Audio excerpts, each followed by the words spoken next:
Buenas noches, santas mentes crísticas. Bienvenidas, sean todas bienvenidas a las plataformas Amor que Sana y Elige de Nuevo. Bienvenido vos también que le vas a hacer clic en algún lugar del espacio-tiempo, más adelante ciertamente, por YouTube. Sé bienvenido también. Te invitamos a que, si lo sentís, enciendas tu cámara, así te unís a nosotros en esta experiencia maravillosa. Nos encontramos en este espacio que va los días lunes a las 7 p.m. de Colombia, 9 p.m. de Argentina, y que se llama Enseñar es Aprender. Soy Juki, estoy en Córdoba, capital, en la República Argentina, y hoy tengo la dicha de presentar a este amado maestro que permanentemente esclarece nuestra mente y nos ayuda a seguir con certeza en este camino que es un curso de milagros, en el entrenamiento y en el aprendizaje de la metafísica del curso. Así que, Oscar Amado, muy bienvenido. El micrófono y la sala son tuyas. Podés reactivar el audio por vos mismo porque sos coanfitrión, mi santo. Muchísimas gracias. Muchas gracias, querido Juki, por la invitación y para poder participar en este tema que yo creo que es muy importante, digamos, en el aprendizaje de un curso de milagros, el tema de la verdad en un curso de milagros. Así que pongamos en manos del Espíritu Santo esta sesión para que nos guíe, nos ilumine y podamos transmitir lo mejor que podamos dar este día. A mí me gusta, como ya sabes, Cookie, hacer un contexto para abordar los temas de un curso de milagros porque me parece que les da una mayor comprensión al estudiante que va a abordar el curso y puede entender mejor su filosofía, su metafísica eh, y todas sus enseñanzas en su conjunto.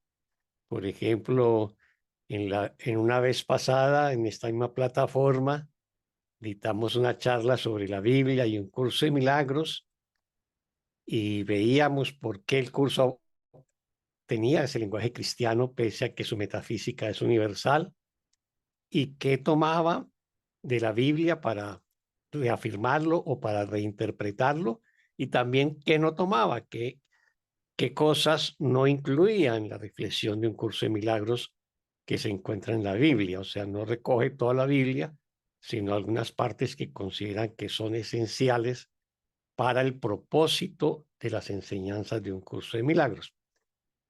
Igualmente, quiero hacer también con el tema de la verdad un contexto para que podamos dimensionar eh, el tema de la verdad en un curso de milagros o como algunos llaman la teoría de la verdad de un curso de milagros, ¿no?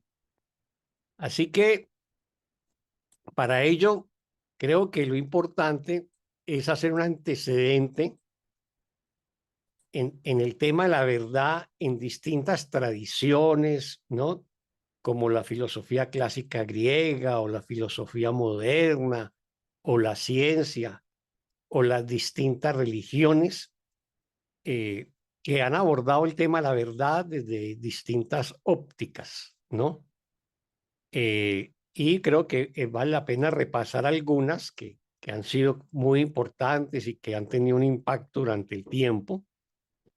Y vamos a ver que algunas se aproximan a lo que propone el curso de milagros como la verdad, otras evidentemente van a estar completamente distantes, pero es importante como conocerlas, saber de ellas para poder mm, a partir de esas diferencias, de esos contrastes, pues poder conocer en profundidad el planteamiento de la verdad que hace un curso de milagros, ¿no?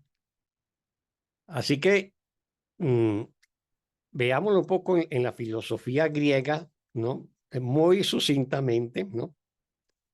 Eh, para la filosofía griega, la verdad se entendía como la correspondencia entre el pensamiento y la realidad. O sea, ¿cómo se correspondía a eso?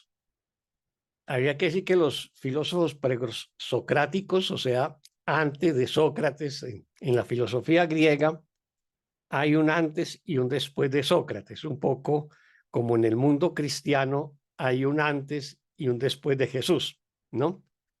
Entonces, los filósofos presocráticos se esforzaron por encontrar un principio fundamental de la realidad, ¿no? Ellos creían que era como la sustancia última de todas las cosas, como la única verdad absoluta, ¿no? Y de ahí podemos ver que ya en la filosofía presocrática, antes de Sócrates, había, digamos, eh, una concepción de la verdad que se aproxima mucho con la que vamos a ver con el curso de milagros. Ya posteriormente, los grandes filósofos como Sócrates, Platón y Aristóteles desarrollan teorías de la verdad o de la realidad que como que tienen desarrollos, ¿no? Y que se, como que se articulan unas con otras, sobre todo Sócrates con Platón. Sócrates consideraba que la verdad residía en el alma de cada ser, ¿no? O sea que la verdad estaba contenida en mi propia alma y por lo tanto la podía alcanzar a través de la dialéctica o el diálogo socrático, el diálogo mayéutico, que era el estilo de Sócrates de encontrar la verdad, o sea, hablaba con distintos participantes y les hacía preguntas y luego, en base a las respuestas que ellos le hacían, volvía y le hacía otras preguntas y continuaba preguntándole hasta que la verdad afloraba. O sea, ese era el método de Sócrates, que se llamaba pues el diálogo socrático o la mayéutica. Platón diferencia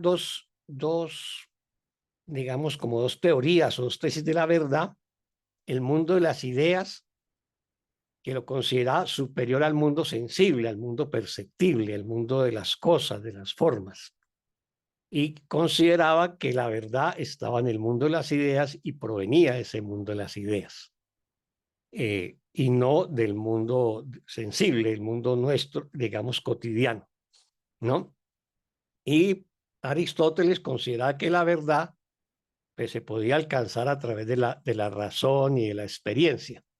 Así hay varios filósofos, pero si quiere, podemos, por ejemplo, mirar una constante y es el tema como del debate o la confrontación a lo largo de la historia de la filosofía de dos grandes corrientes sobre la verdad, ¿no? Por ejemplo, Sócrates se enfrentaba mucho a los sofistas, ¿no? Y ellos consideran que la verdad era subjetiva, que la verdad no era absoluta, que la verdad era relativa, que no, y que la verdad básicamente era lo que nos mostraban el mundo perceptible, lo que vemos con nuestros ojos o sentimos, ¿no? Pero incluso antes de los sofistas, ya en los presocráticos había un filósofo que era Parménides que ya consideraba que la verdad era inmutable, ¿no? Y que era eterna y que el cambio es una ilusión y lo único que existe es la realidad absoluta. Eso incluso antes de Sócrates. En cambio, habían otros que era como la contraposición. Heráclito, por ejemplo, consideraba que la verdad era cambiante, ¿no? Él tenía la tesis de que nunca pasa la misma agua por un río. O sea, todo está cambiando. Es la constante es el cambio y entonces la verdad se, se, se limita simplemente a comprender los cambios, ¿no? Y los cambios pues son de este mundo. Habían otros como Protágoras, que tenía una tesis que era el hombre de la medida de las cosas, o sea que la verdad prácticamente depende de la percepción individual y de la utilidad práctica que podía tener para cada uno, ¿no? Y luego, pues ya los filósofos modernos prácticamente es una recreación, pues obviamente, con teorías ya más elaboradas de ese debate que ya se daba hace 2500 años en la Grecia clásica, ¿no? Entonces, por ejemplo, ya la verdad se entiende como un producto de la razón humana, por ejemplo, es el caso de Descartes, ¿no? Que plantea su método de la duda metódica, que era un método para cuestionar los conocimientos aceptados a priori, ¿no? Y habrían otros que, como Locke, decían que la verdad era transmitida por Dios a la mente humana, ¿no? ¿No? Y luego, pues, habían otros filósofos que simplemente la verdad es una construcción de la mente, por ejemplo, en el caso de Kant. Entonces, siempre ha habido distintas debates desde digamos, desde las escuelas filosóficas sobre la verdad. En la ciencia, pues a diferencia de la filosofía, pero apoyándose en la filosofía, tiene básicamente dos grandes, digamos, dos grandes expresiones sobre la verdad.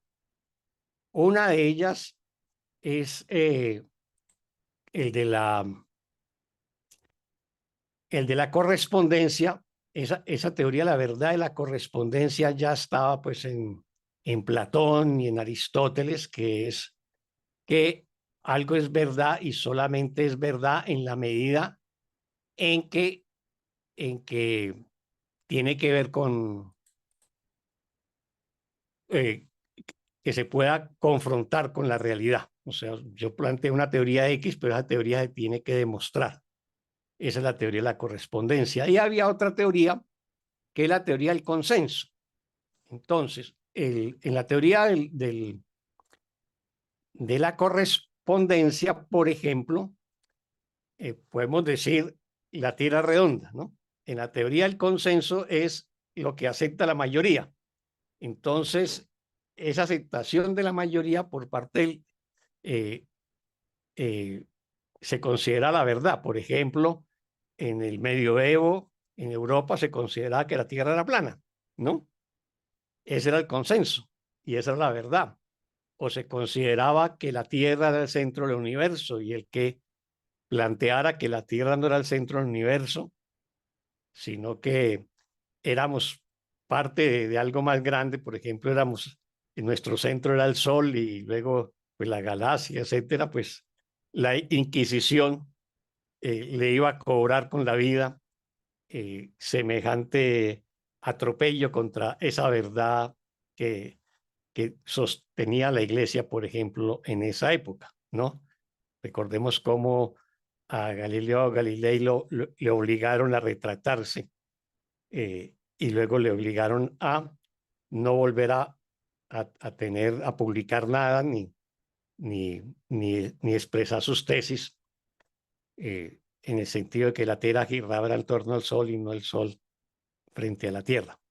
Entonces, esas teorías de la ciencia básicamente se plantean hipótesis y teorías, pero esas teorías luego tienen que ser demostradas a través de los experimentos, ¿no? Y en la medida en que los experimentos lo validen y se vuelvan constantes el mismo resultado, entonces se considera que es verdad. Eso es, por ejemplo, la teoría de la gravedad. Entonces, la teoría de la gravedad es que todo objeto que se deja caer, cae a la Tierra, ¿no? Eh, y eso está demostrado, pero esa teoría pues, nos va a permitir después desarrollar muchas cosas. Mirar el movimiento de los astros, poner satélite en el espacio, desarrollar la aviación, etcétera. Bueno, y luego está el tema de la verdad en las religiones. Ahora, en las religiones, nosotros tenemos básicamente las grandes religiones del mundo, las podemos clasificar en dos tipos de religiones. Las religiones por revelación y las religiones místicas o de experiencias místicas. Las religiones por revelación, pues tenemos básicamente el judaísmo, el cristianismo y el islam. O sea, Dios se nos revela y esa revelación que Dios nos hace es la verdad y queda consagrado en los libros sagrados. En el caso del judaísmo, pues está todo lo que nosotros llamamos el Antiguo Testamento, pero el corazón del Antiguo Testamento es la Torá, o sea, los primeros 5 libros del Antiguo Testamento. Y esa es la verdad de la verdad para el judaísmo, ¿no? En el cristianismo está en toda la Biblia, incluido el Nuevo Testamento, que narra pues la historia de Jesús y su obra y bueno, su mensaje. Y en el caso del Islam, el Corán, ¿no? Que se supone que le fue revelado al profeta Mahoma por parte del arcángel Gabriel. Entonces, esas son las religiones por revelación y la verdad es lo que Dios reveló a través de los profetas y que se plasmó en los libros sagrados. Por eso, si alguien va a la iglesia, por ejemplo, va a la iglesia, hacen la lectura de un pasaje de la Biblia y luego terminan diciendo palabra de Dios, ¿no? O sea, esa es la ley, esa es la verdad, ¿no? En el caso de las religiones de tradición mística, de las experiencias místicas, que son las del Oriente, el hinduismo, el budismo, el taoísmo, no colocan tanto la verdad sobre los libros, tienen sus libros, pero básicamente la verdad se alcanza a través de la experiencia mística, a través de la meditación, de las prácticas espirituales, y obviamente que también llegan a la conclusión de los mismos filósofos clásicos griegos de que la verdad es inmutable, ¿no? Que la verdad es eterna, con el lenguaje propio de cada una de esas tradiciones espirituales y que el mundo que vivimos es un mundo ilusorio, lo llaman maya en sánscrito, e igualmente el curso de milagros va a decir que este mundo es una ilusión o una creación falsa. En esas tradiciones, pues también se plantea que es ilusorio y que la verdad es eterna, ¿no? Y depende de la tradición, por ejemplo. Si es el hinduismo, entonces van a decir que la verdad es Brahman, ¿no? Que es la realidad última. Sería algo así como el equivalente al Dios en la tradición judeocristiana, porque luego hay tres aspectos de Dios o tres dioses que están por debajo de Brahman, que es Shiva, Vishnu y Brahma. No confundir Brahma con Brahman, ¿no? Porque Brahman creó a Brahma. Bueno, depende de la tradición, porque hay otros que dicen que primero creó a Shiva, pero eso ya son discusiones teológicas entre ellos. Entonces,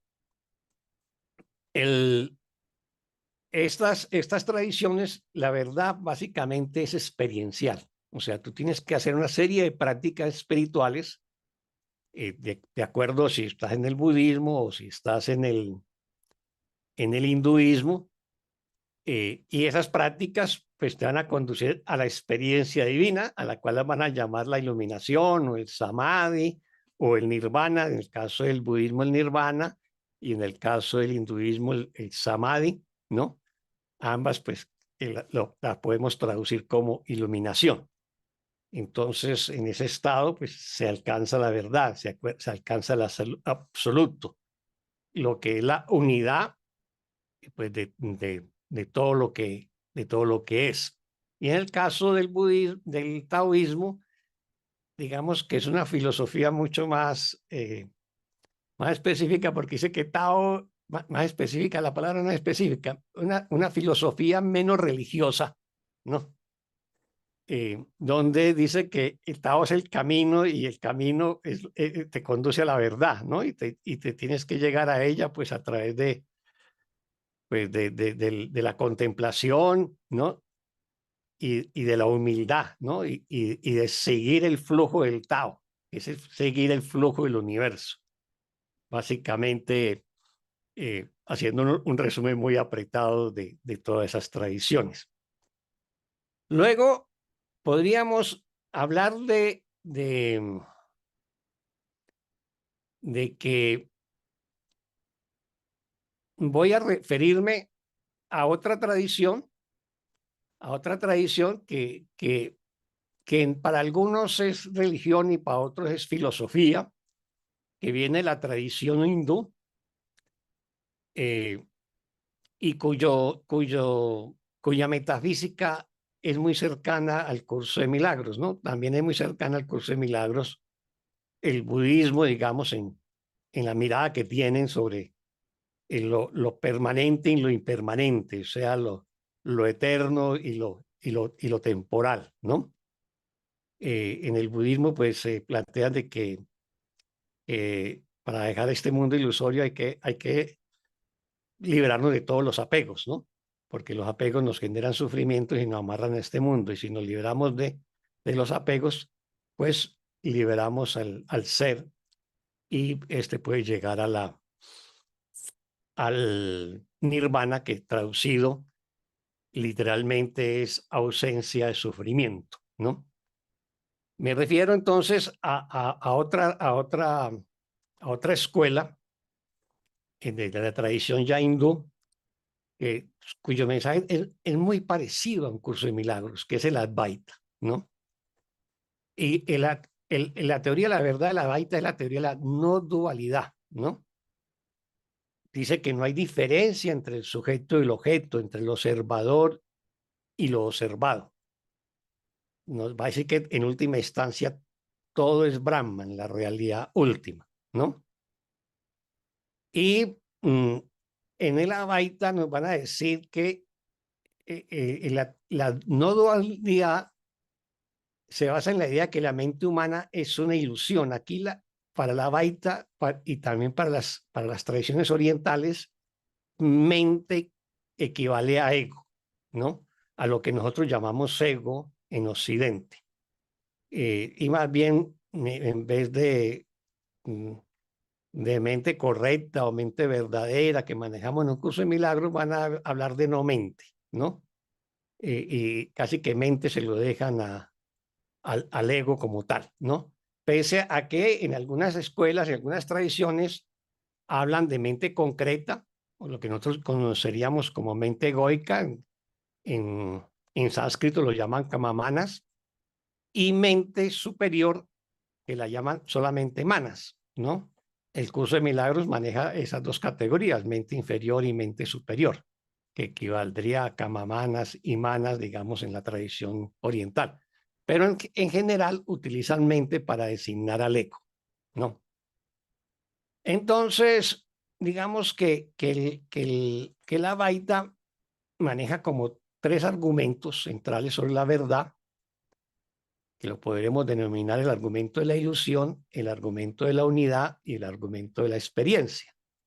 El argumento de la ilusión es que la mente humana es una ilusión, la mente crea una falsa dualidad entre el sujeto y el objeto, entre el mundo y la realidad eterna. Entonces, finalmente, la mente, que equivaldría al ego, es una ilusión. El otro argumento de la unidad es que todo es uno. No hay diferencia entre sujeto y objeto, entre el yo y el mundo. Recordemos que el curso de milagros también dice que no hay, que todo es unidad, unicidad, y nos va a decir que el hijo, no hay diferencia entre el padre y el hijo, y obviamente que tampoco hay diferencia entre los hijos. Los hijos hacen parte de la unicidad, ¿no? O de toda la filiación. Aquí nos van a decir de que no hay diferencia, ¿no? Y el argumento de la experiencia es que solamente a través de la experiencia se puede revelar la verdad o la no dualidad. Eso sería como lo que podríamos hablar de. Entonces, a ver, resumamos un poco el tema de qué es la verdad para luego entrarme en el tema en el curso de milagros, ¿no? Entonces, digamos que en filosofía y en ciencia básicamente se trabaja la teoría de la correspondencia, ¿no? O sea, una afirmación es verdadera sí y solo sí si se corresponde con la realidad, ¿no? Entonces, si decimos, por ejemplo, como ya coloqué el ejemplo, la Tierra es redonda, si se plantea la teoría, pues hay que demostrarla, ¿no? Entonces, pues la ciencia ya ha demostrado que la Tierra no es plana, sino que es redonda. Y la otra teoría, que es la del consenso, que es lo que la mayoría de la gente cree, por ejemplo, que la Tierra era plana, eso lo creía la gente, o que la Tierra era el centro del universo, eso lo creíamos en siglos pasados, ¿no? Realmente la teoría del consenso es básicamente el sistema de creencias en el mundo, ¿no? Y luego, pues, el método científico, que básicamente lo que hace es hacer una serie de investigaciones y experimentos, y si esos experimentos generan el mismo resultado, entonces se establece que eso es verdad, ¿no? Y que la ciencia nunca va a tener no va a reconocer nunca una verdad absoluta, sino que, digamos, hay un proceso de evolución donde se aproxima a la verdad, pero nunca dicen que esta sea una verdad absoluta. Por ejemplo, eh, Isaac Newton desarrolló pues todas las leyes de la gravedad y la mecánica, la física, pues, la física mecánica de los cuerpos celestes y toda cosa, y eso era la verdad en física durante casi 3 siglos, hasta que llegó Einstein a principios del siglo XX y desarrolló la teoría de la relatividad y desbancó, digamos, a Newton, pues como el gran padre de la física, y luego el gran padre de la física moderna pasó a ser Einstein con sus teorías de la relatividad. Y así sucesivamente sucede pues con las teorías en la ciencia. O sea, la ciencia siempre va a decir que no hay una verdad absoluta, sino que hay unas aproximaciones a la realidad, a la verdad, ¿no? Y que cada vez que la ciencia avanza, pues se aproxima, pero pues nunca va a llegar a ello, ¿no? Entonces, ¿cuál es el tema de la teoría de la verdad en un curso de milagros? Antes de entrar a eso, me tomo.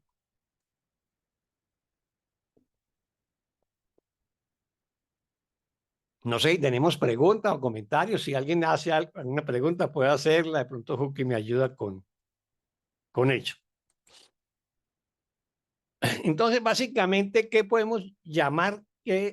¿Cuál es la teoría de la verdad de un curso de milagros? Y nosotros lo podríamos decir que es la teoría de la unidad, ¿no?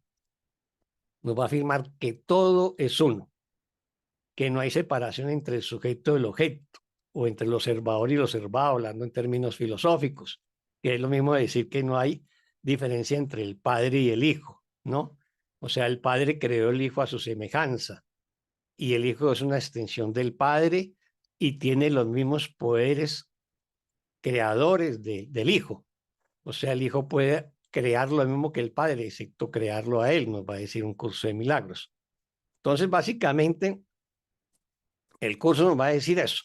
Es la teoría de la unidad y lo va a llamar en algunos pasajes unicidad, ¿no? Y la verdad se identifica con el amor, y el amor es Dios. Entonces, Dios es la verdad, el amor es la verdad, ¿no? Y es la única realidad, y lo demás se debe considerar obviamente como una ilusión que crea el ego como nuestra mente falsa, ¿no? Entonces, digamos que en el curso podríamos ver como 4 argumentos sobre la verdad. El argumento del amor, el argumento de la unidad, el argumento del perdón y el argumento de la experiencia. Esos serían como los 4 grandes argumentos sobre la verdad que el curso utiliza. Entonces el argumento del amor nos va a decir que Dios es amor y todo lo que es amor es de Dios. O sea, no existe ninguna expresión de amor que no sea de Dios, ¿no? Así que el amor es la única realidad y todo lo demás que no sea amor es ilusión. Por lo tanto, la verdad es amor. Y el amor es lo que nos une a todos y lo que nos permite experimentar la unidad con Dios. Eso sería el argumento del amor. El otro argumento, el de la unidad, pues ya también lo hemos mencionado, que todo es uno, ¿no?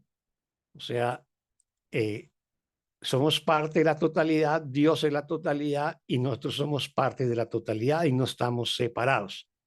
La creencia en la separación para el curso es eso, una creencia, y eso es lo que nos hace creer que estamos separados de Dios y estamos separados de la verdad y estamos separados de nuestros hermanos y en conflicto con ellos. Prácticamente toda la enseñanza del curso lo que busca precisamente es que sanemos la creencia en la separación y en la medida en que vamos sanando la creencia en la separación, que se expresa como culpa, como miedo, como conflicto, como resentimiento, vamos unificando nuestra mente y nos vamos unificando con la totalidad de lo que somos. El argumento del perdón es esencial, ¿no? Ahí en la lección 192 hay una oración que es muy contundente y nos dice, el perdón es el medio por el que se puede erradicar lo que no es verdad. O sea, ¿para qué nos sirve el perdón en un curso de milagros? ¿O para qué se diseñó el perdón dentro de un curso de milagros? Con un solo propósito, erradicar lo que no es verdad en nosotros, erradicar todo lo que es ilusorio, todo lo que nos aleja de la verdad o del amor. Y por lo tanto, eso es lo que perdonamos. Entonces, en esa perspectiva, el perdón es el proceso en el cual nosotros podemos ver la verdad, ¿no? Que es amor, que es unidad sin opuestos. El perdón en ese sentido es el camino a la verdad, es el instrumento para llegar a la verdad. Y la verdad es el camino a la liberación, o sea, va a haber una interrelación entre perdón y verdad. O sea, a medida que perdonamos, nos acercamos a la verdad, ¿no? Pero en la medida que conocemos la verdad, pues obviamente que nos va a conducir a la unidad y por lo tanto, pues al fin de todo tipo de sufrimiento en este mundo. O sea que el perdón es lo que nos libera de todas las creencias erróneas que nos impiden experimentar el amor y la paz, ¿no? Ese es digamos que el argumento del perdón. Y el cuarto argumento que, que creo que se debe considerar el argumento de la experiencia. O sea, el curso de milagros siempre nos va, o sea, es un texto, pues, eh, muy denso, pues tiene como 1600 o 1700 páginas ya con la edición completa que tiene los anexos. Y el libro del texto, pues es un libro también muy denso, de como 750 páginas, donde está expuesta prácticamente toda la metafísica del curso. Y esa metafísica se centra mucho en hablarnos de la verdad, ¿no? En hablarnos de la verdad. Pero esos racionamientos y esas reflexiones, esas explicaciones que recurre pues, al lenguaje bíblico, pero también recurre a la filosofía clásica griega y a la lógica aristotélica con sus proposiciones lógicas o con sus silogismos, etcétera, tiene un propósito y no es un propósito intelectual que conozcamos la verdad conceptualmente, pese a que la explica conceptualmente, sino que esa explicación conceptual nos tiene que llevar a la convicción de que debemos experimentarla. Y para eso, pues el curso diseña el libro de ejercicios y la práctica del perdón. Entonces, solamente es a través de esa experiencia directa que la verdad se nos revela. Al inicio de un curso de milagros, del libro de ejercicios de un curso de milagros, nos va a decir que practiquemos esas lecciones así no estemos de acuerdo con ellas, así nos parezcan que parezcan como ilógicas o como incoherentes o que nos genera resistencia, y nos va a decir, solamente practicándolas sabrás que es verdad. Ese sería el argumento de la experiencia, ¿no? Ahora, el tema de la verdad en el curso, como les mencioné, es un tema central. Podríamos decir que el curso de milagros es un tratado metafísico sobre la verdad, ¿no? Obviamente que no se queda ahí porque simplemente expone ese tratado sobre la verdad con un propósito que ahora lo vamos a ver. Pero la verdad en el curso se repite la palabra verdad 2047 veces. O sea, no es algo que pase desapercibido en quien estudia el curso. En palabras, la palabra verdad, verdad, literalmente aparece 1578 veces y luego aparece de múltiples maneras en la construcción de las oraciones o en la explicación. Entonces, por ejemplo, la palabra verdadera 216 veces, verdadero 136 veces, verdaderamente 76 veces, verdaderas 23, verdades, no, 3 veces.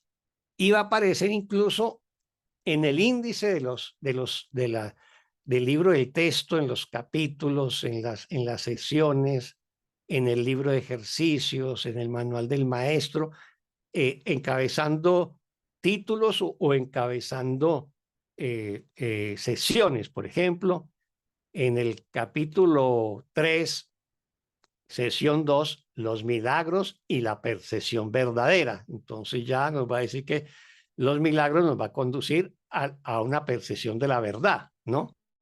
O en el capítulo 7 tiene una sesión, la curación como reconocimiento de la verdad. Entonces, cómo la curación nos va a llevar a reconocer la verdad.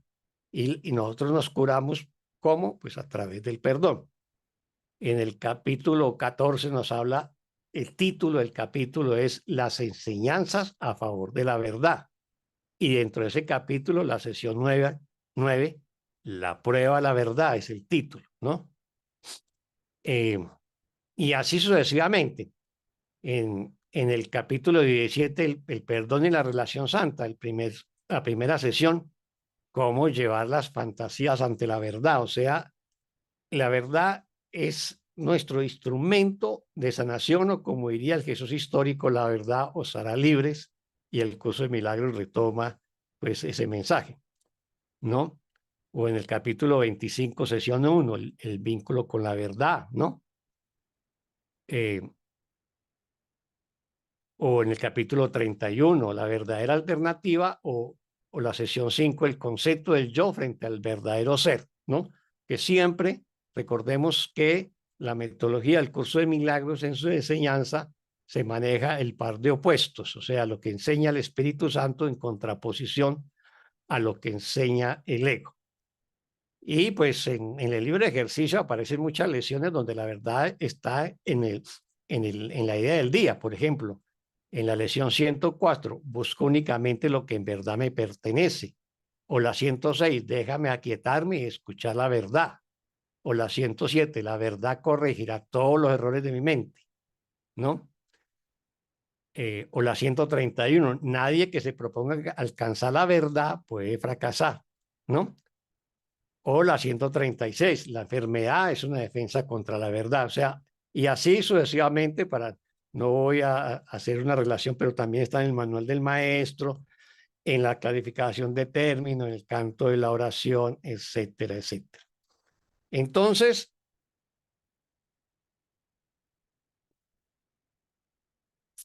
avancemos sobre cómo define un curso de milagro la verdad. Esa definición está más elaborada, la plantea de múltiples maneras en distintos pasajes a lo largo de un curso de milagros, pero está condensada en el prólogo de un curso de milagros.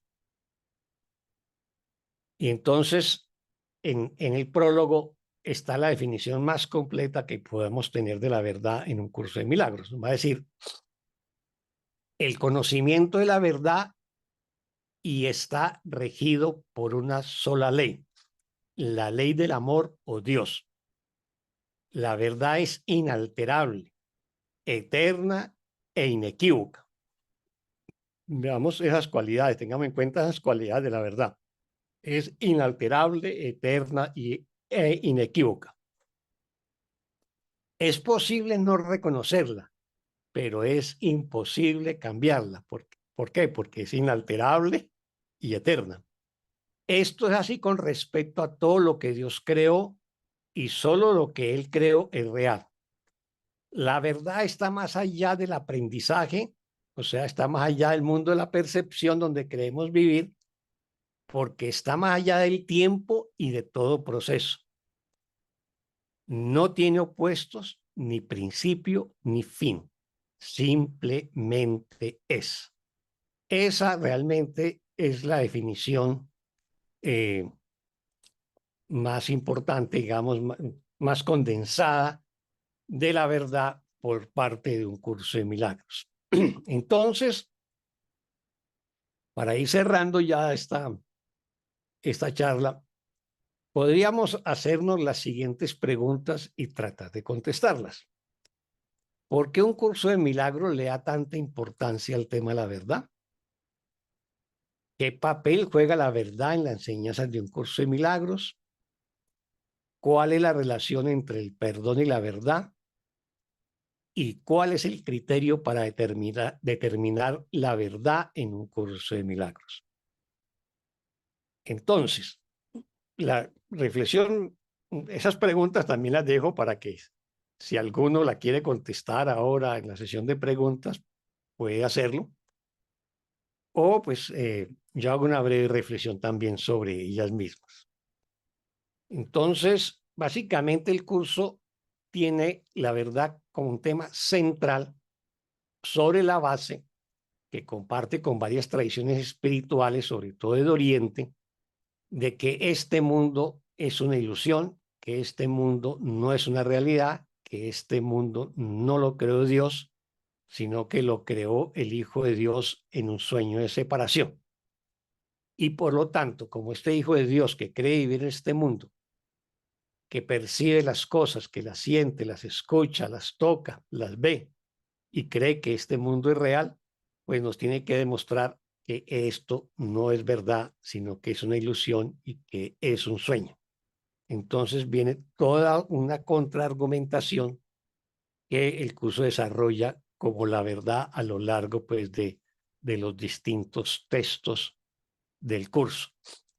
Y se vuelve conocer, saber, entender el tema de la verdad en el curso es esencial para poder hacer la sanación, la curación y el perdón.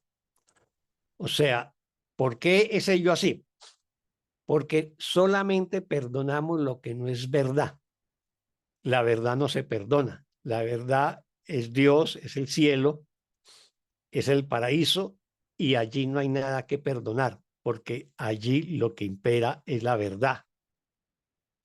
Y las ilusiones no tienen cabida en el cielo ni en Dios. Entonces, lo que hay que perdonar es en este mundo nuestras creencias sobre la realidad del mundo, sobre la realidad del cuerpo, sobre la realidad del pecado, de la culpa, del miedo, del resentimiento, de la ira, de los ataques, etcétera.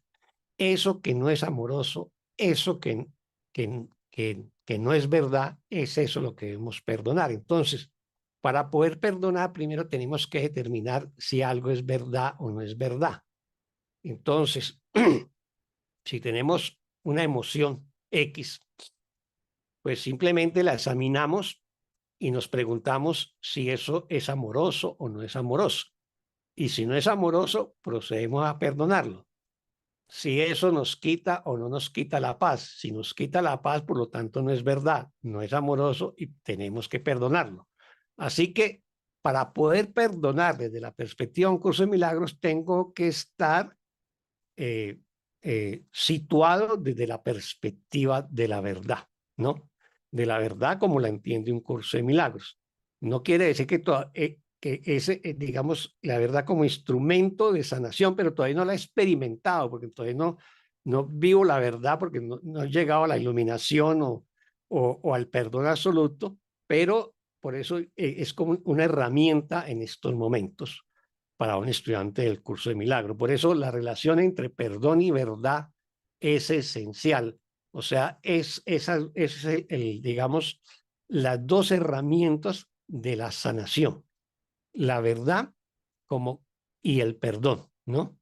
El amor como criterio, la verdad, el amor, la paz y la dicha. O sea, lo que no sea amor, paz y dicha, que son, digamos, una de los, que son de los algunos de los atributos de Dios, pues no, si eso no es amor, paz, dicha, plenitud, eh, o no es eterno, pues no es verdad. Entonces procedo a perdonar, ¿no?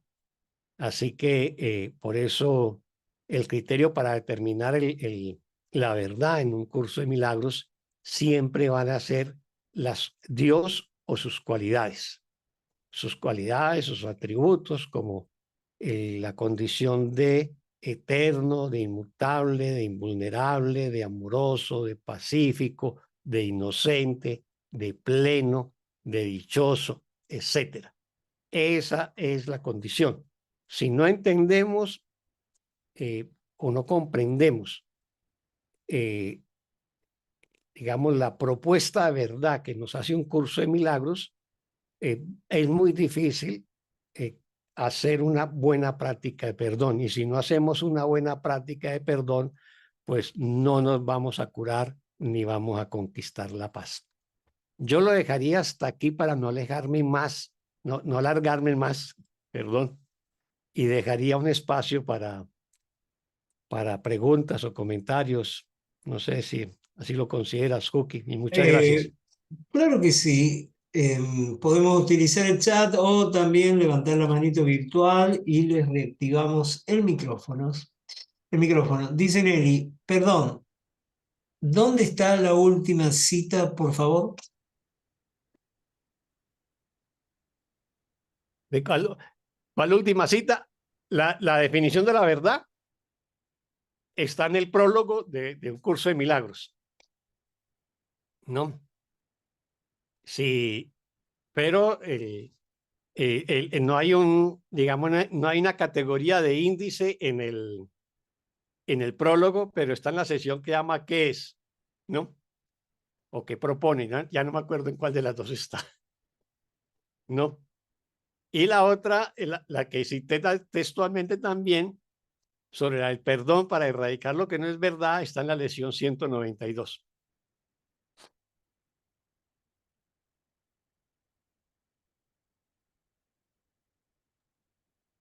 ¿Alguien más? Siéntanse en total libertad de preguntar, de comunicar cualquier inquietud, porque eso enriquece muchísimo la enseñanza. Te mando felicitaciones, maestro. Excelente. Gracias, Cookie, con mucho cariño. Espero que les haya podido dar una pincelada sobre el tema de la verdad y cómo llega al curso de milagros.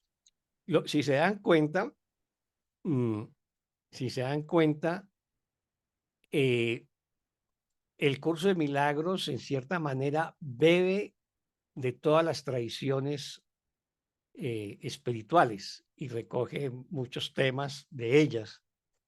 Cuando hice referencia, por ejemplo, a algunos filósofos griegos, casi que la teoría de la verdad del curso es muy igual a ellos, o en el Advaita, o el hinduismo, o el budismo, ¿no?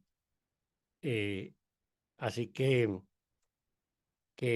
a partir de allí podemos ver similitudes y diferencias con otras tradiciones, mas sin embargo, pues nos interesa sobre todo resaltar las similitudes, ¿no? Porque, como dice el curso de milagros, en el prólogo, si bien es cierto, el curso está escrito en un lenguaje cristiano, que es una limitación porque abarca un segmento de este planeta, de este mundo, que es lo que llamamos el mundo occidental o el mundo cristiano, nos va a decir más sin embargo, sus enseñanzas tienen un alcance universal. Y si la miramos con otras tradiciones, así es. Simplemente las otras tradiciones van a tener otro nombre, otro lenguaje propio de esas tradiciones. Por ejemplo, en el Advaita van a decir Brahman, ¿no? Para decir, referirse a Dios o la realidad última. El Advaita habla mucho de la no dualidad. El curso se reclama como una enseñanza no dual, pero no habla mucho de la no dualidad como tal. En cambio, el Advaita sí desarrolla mucho el concepto de la no dualidad. Y así vamos a encontrar similitudes. El curso, el curso mm, en el Advaita se trabaja mucho la, la autoindagación. En el curso también, ¿no? La lección de mañana, por ejemplo, es algo así como aquel que sufre no hace parte de mí o de mi ser, ¿no? Entonces uno me pregunta, entonces, ¿quién es ese que sufre y quién es ese mí que no sufre? ¿No? Y se puede desarrollar toda la autoindagación para diferenciar, ¿no? Al ser con mayúscula, al pequeño ser o del ego, o del yo con minúscula y el yo con mayúscula, ¿no?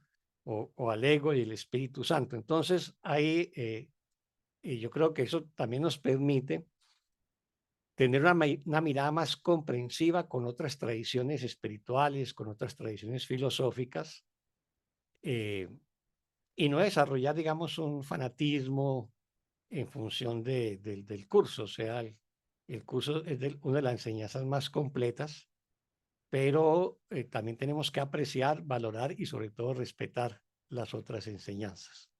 Si somos coherentes con, pues, con las enseñanzas del curso del no juzgar y no condenar.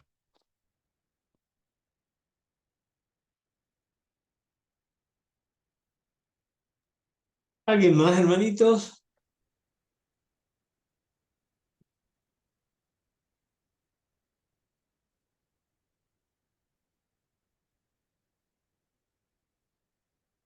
Oscar, querido, a ver.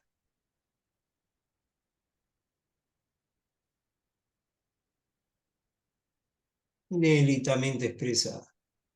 Dice que excelente recopilación de la verdad, excelente todos los datos.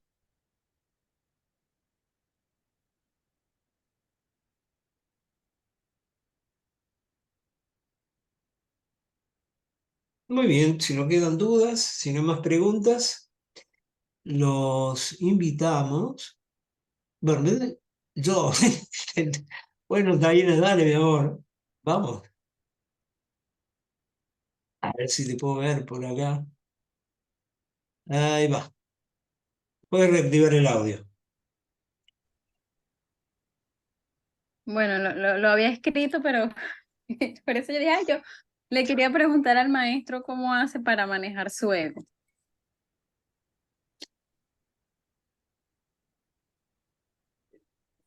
Pues yo diría que Pues como yo todos los diría que como estudiantes todos de los un curso de estudiantes de un curso de milagros, milagros, Díganos, maestro.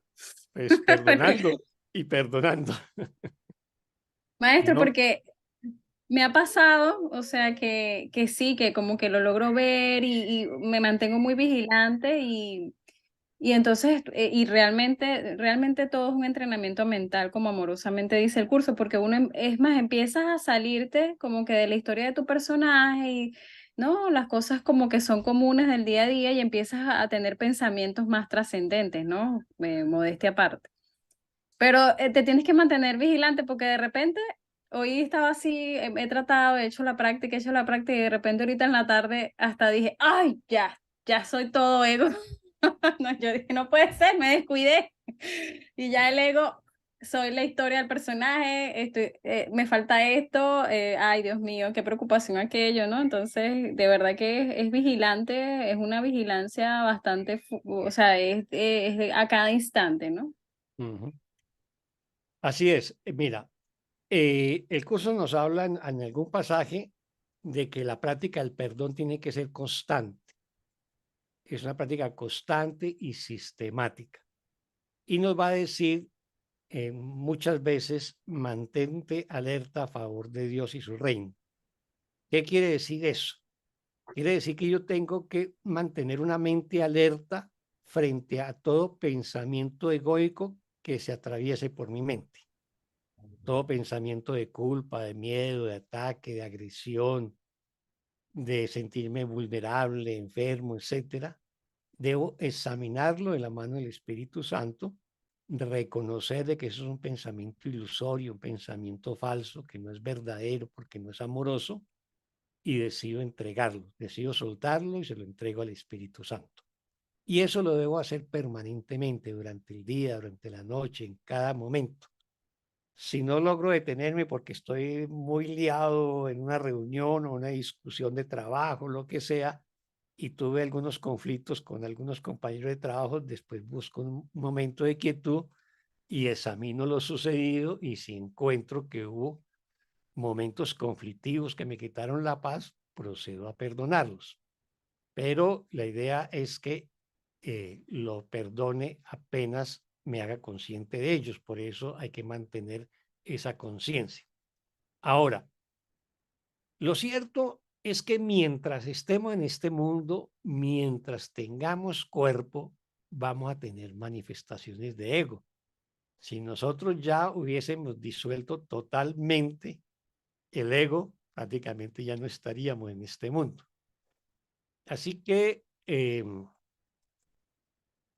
yo he conocido maestros espirituales que he apreciado mucho y, y les agradezco mucho. Y cuando están, digamos, en ese proceso, el proceso, digamos, meditativo o de canalización, el mensaje que transmiten es de una belleza y de una profundidad tremenda. Y ya luego con la vida cotidiana, compartiendo con él o con ella, me encuentro que también se alteran y se ponen de mal genio y todas las cosas. Entonces, tengamos en cuenta ese tipo de situaciones, ¿no? Lo importante es tener conciencia de los pensamientos que atraviesan mi mente. Si lo diríamos desde el budismo, simplemente meditamos y dejamos pasar todo lo que es impermanente, o sea, todo lo que es transitorio, todo lo que es temporal, y va a quedar únicamente lo que es permanente, lo que es eterno, ¿no? En el curso los dejamos pasar o los examinamos porque nos quitó la paz, como que lo traemos a la conciencia, los examinamos y nos decimos, eso no es verdad, ¿no? Esto no es amoroso, ¿no? Y elijo soltarlo y se lo entrego al Espíritu Santo. Si se hiciera de la baita, prácticamente haría casi lo mismo, o sea, examina ese pensamiento y se va a preguntar quién es ese ser que en estos momentos siente rabia, ¿no? Y se va a contestar, ese no soy yo, con mayúscula, ese no es mi ser, mi verdadero ser. Y entonces lo suelta, ¿no? Que es como el método de autoindagación en el Avaita. Es muy parecido al curso, simplemente que el curso pues tiene, digamos, está imbuido en el lenguaje cristiano y tiene unos arquetipos cristianos como el Espíritu Santo, por decir algo, ¿no? Pero lo importante es tener una actitud consciente en nuestra mente. Se trata de eso, de estar consciente de qué es lo que estoy pensando, qué es lo que estoy sintiendo. Y en la medida en que soy consciente de ello, lo cuestiono. Lo cuestiono a partir de la verdad, o sea, a partir de si eso es de Dios o no es de Dios, si eso es amoroso o no es amoroso. Y tomo la decisión de no sostener más ese pensamiento o esa emoción en mi mente. Y eso lo hacemos todos los días, a toda hora y en todo momento, en todo lugar. Esa es nuestra tarea, o sea, el perdón no es una tarea transitoria en este mundo. El perdón es nuestra tarea permanente en este mundo. El curso lo va a llamar mi única función y, y me pide que cumpla mi única función. Y mi única función en este mundo es perdonar. Nelly levantó la manito, así que ahí reactivé el audio, Nelly. Gracias. Sí, gracias. Pues ya había bajado la mano porque me respondió el santico, sino que pues me pareció excelente el planteamiento desde los orígenes y cómo nos fuiste llevando y cómo terminaste. Eso fue perfecto, me pareció y eso era lo que te iba a pedir si nos podrías repetir, porque es como que tú trajiste y luego, esto es lo que hay que hacer. Entonces si algo no es, si un pensamiento no es verdadero, entonces es que no es de Dios, es del ego, algo así. Era lo que te iba a pedir que si Exactamente. nos repetías, es como una fórmula. Sí, básicamente es una autoindagación. El curso en cierta manera desarrolla la autoindagación que hace también el Abaita, pero pues en el Abaita es como más sistemático. Pero siempre tenemos que reflexionarlo.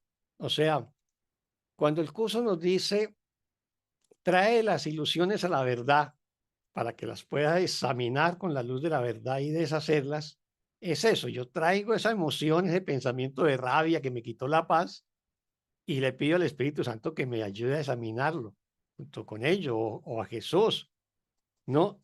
Y me pregunto, ¿esto es amoroso o no es amoroso? No es amoroso, entonces no es verdad. Así que procedo a perdonarlo y se lo entrego al Espíritu Santo para que lo deshaga por mí. Es eso. Entonces, es aprender a desarrollar un método muy sencillo de autoindagación para poder cuestionar las experiencias que tengamos en este mundo, esas experiencias que nos quitan la paz o que sentimos que son dolorosas o que nos enferman, y las examinamos y nos preguntamos si eso es de Dios o si eso es amoroso, ¿no? Si eso es verdad. Y si no lo es, procedemos a soltarlo, a abandonarlo, porque finalmente lo estamos sosteniendo en nuestra mente, está en nuestra mente. Así que si nosotros permitimos que entrara a nuestra mente, pues tenemos también la misma capacidad, el mismo poder y la misma voluntad para deshacernos de eso, de soltarlo, de abandonarlo, de no sostenerlo más o de descartarlo, que es otra de las palabras que el curso de milagros habla en relación con el perdón. Incluso la frase de la lección 192 habla es, el perdón es la manera de descartar lo que no es verdad, ¿no? O sea, uno descarta, eso no es verdad, entonces lo descarto, ¿no? Ese sería como el sentido.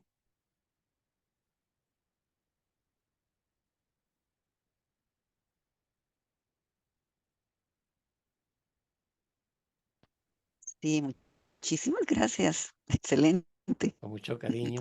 Y si nos mantuviéramos así, no hay manera de que lo dejemos que agarre velocidad. porque nos vamos a mantener en paz todo el día, cada instante. Exactamente. El curso nos advierte que si nosotros bajamos la guardia, el ego recupera el terreno perdido, ¿no? Y Mm, yo lo digo por experiencia propia, ¿no?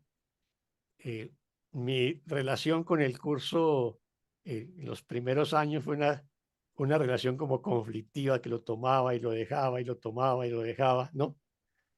Así que dejé de practicarlo y entré en una espiral de conflictos, ¿no?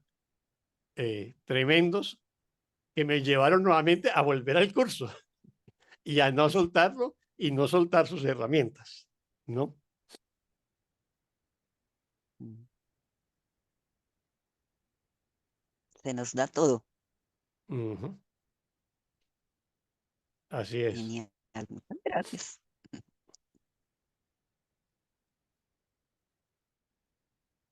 Nadie más, hermanitos, usen el chat, levanten la mano virtual.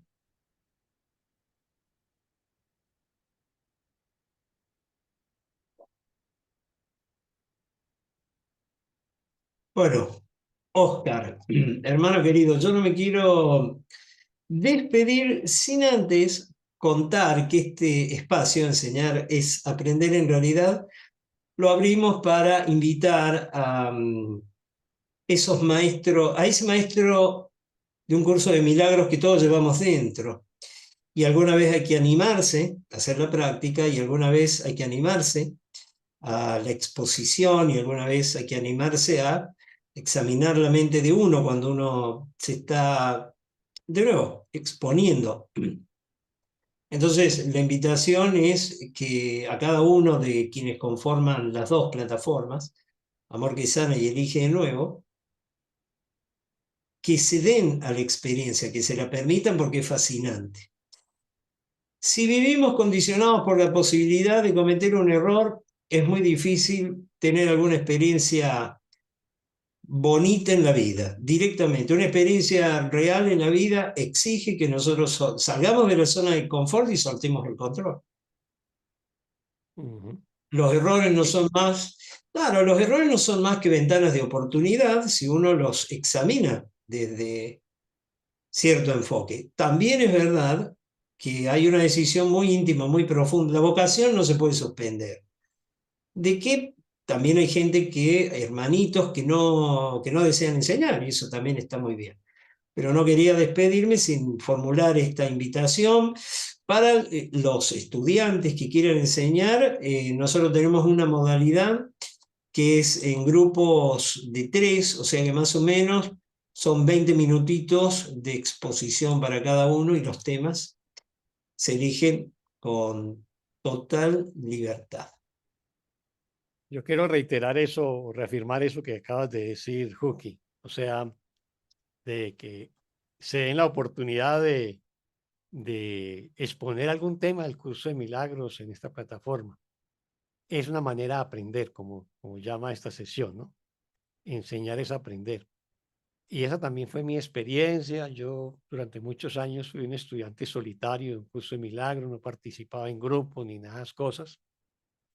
Realmente cuando llegué a Armenia, a vivir a Armenia hace ya creo que más de 6 años, fue que me contacté con un hermano coincidencialmente por un chat y nos dimos cuenta que él vivía en Armenia y él tenía un grupo de estudio y me invitó a su grupo de estudio y luego me invitó a que editara charlas, ¿no? O sea, él me echó al agua, ¿no? O sea, el hecho de que yo haya decidido eh, pues tratar de enseñar un curso de milagros, la responsabilidad es de mi hermano Jorge Luis Álvarez, que fue quien me sacó del closet, ¿no? Pero eh, eso también fue maravilloso para mí porque me ha permitido aprender haciendo el ejercicio de ser como facilitador en la enseñanza de un curso de milagros. Y yo creo que todo el mundo, todos los que están aquí, las hermanas, los hermanos, también se pueden dar esa oportunidad. Creo que es una cosa maravillosa porque van a aprender mucho más enseñando. ¿no? Esa ha sido mi propia experiencia. También hay, y lo cierto es que también hay muchos estudiantes en curso de milagro que viven la práctica del curso como un lobo solitario, como lo fui yo, y así habrán muchos otros más que no participan del curso y siguen siendo estudiantes de un curso, pero y nos los cruzaremos en la calle y no sabremos que son estudiantes del curso. Pero a la vez la posibilidad de interactuar por estas plataformas o estar en grupos de estudio es una oportunidad enorme de aprendizaje para todo, pese a que el curso está diseñado para el autoestudio individual, para que cada cual haga sus propias lecciones, haga sus propias prácticas de perdón, etcétera, pero los trabajos en grupo, los grupos de estudio o estas plataformas donde se divulga el curso son también una oportunidad excelente para aprender enseñando, como dice el curso. Oscar, antes de irnos, quiero agradecerte, aparte de la charla de hoy, que como siempre son muy clarificadoras, quiero agradecerte porque si hay alguien que conozco con una sencillez, una humildad, no dudo que tengas tus ataques de ego, como dice Taina, que todos los tenemos. Quiero agradecerte mil millones y más millones con todo mi agradecimiento, la experiencia de haberte encontrado en este camino, porque has abierto mucha conciencia en este pedazo de conciencia. Mil gracias. Muchas gracias, querida Lilia, y muchas bendiciones.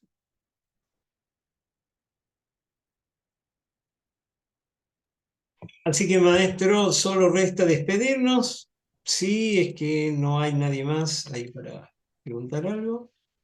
Los Yo invito. también quiero agradecerle a Oscar que, bueno, hace muchos años nos acompañamos y él siempre nos comparte su conocimiento y, como dice Lilia, su humildad. Y sin duda que el tema de hoy es muy importante porque me parece que al Hijo de Dios, cuando se quedó dormido, renunciamos a la verdad. Entonces, ¿cómo no va a ser importante la verdad? Porque todos sabemos los estados a los que alcanzamos por la incertidumbre que en la que vivimos permanentemente.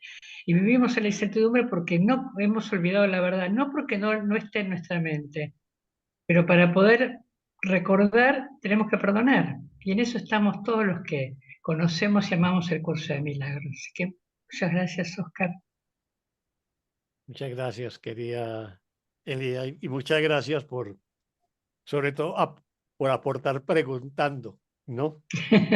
Porque las preguntas constantes de Elia en el grupo de los miércoles permiten desarrollar temas que no estaban planteados y que pronto pues nos inquietan en la vida cotidiana y con esas reflexiones pues tratamos de profundizar un poco más en el conocimiento mismo del curso y de cómo abordar las situaciones que vivimos día tras día.